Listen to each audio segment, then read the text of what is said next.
Hello, everyone, and welcome back to Successful with Schizophrenia for our second episode.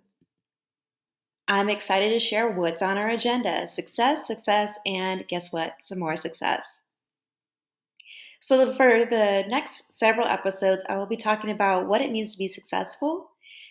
Each week, we'll have a new definition of success for the upcoming, 5 to 10 episodes. It's going to be all about what success can look like.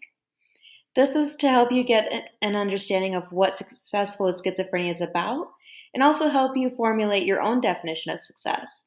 Now, it may get a little redundant, but it is absolutely necessary for what we will be doing next. So, for this week's quote, we have success is feeling happy with life. Some of you may or may not be familiar, but this is a feelings wheel. I know it was a little hard for me to distinguish how I was feeling sometimes. I would just feel blank, and it would be hard for me to find an emotion. So, or I would have emotions, but I wouldn't really figure out the name to it, if that makes any sense. Maybe you can relate, maybe you can't.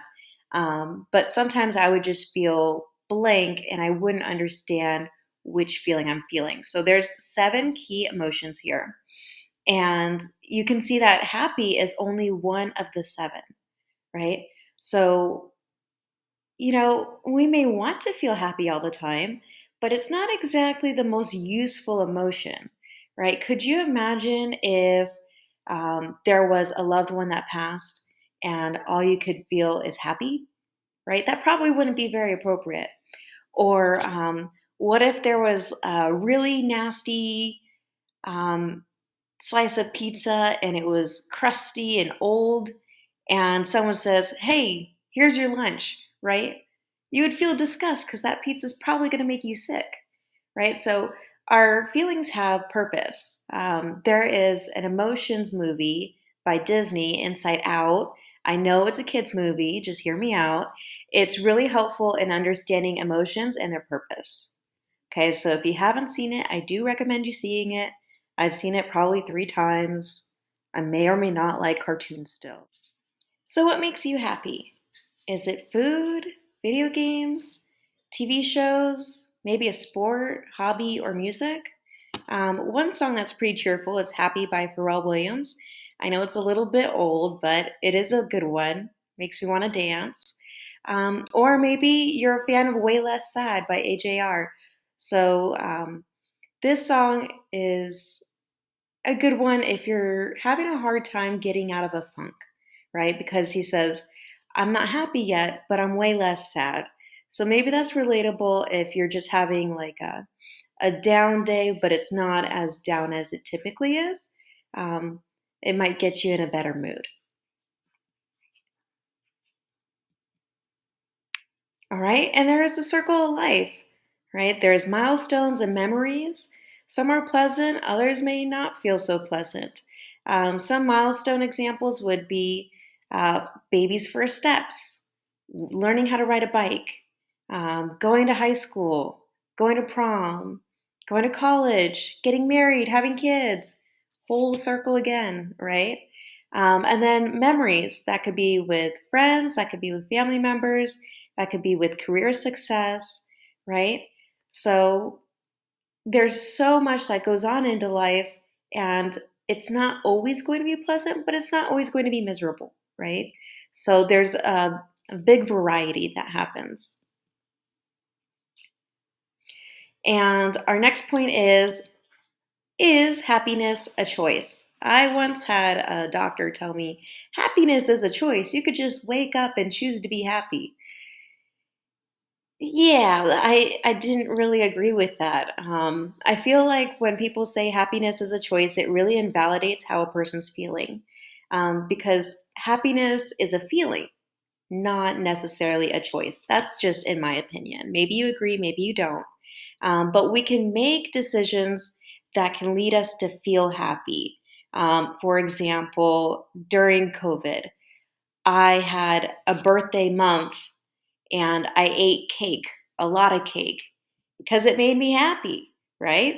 What else am I going to do? Everything's closed down. So at the time, the cake made me happy, but the cake was a choice. The feeling wasn't, if you're following what I'm saying. So feelings, they can come and go, right? But choices, that's like a conscious effort where we either do it or we do not. So we have more control over our choices. Our feelings may be a little bit more hard to control.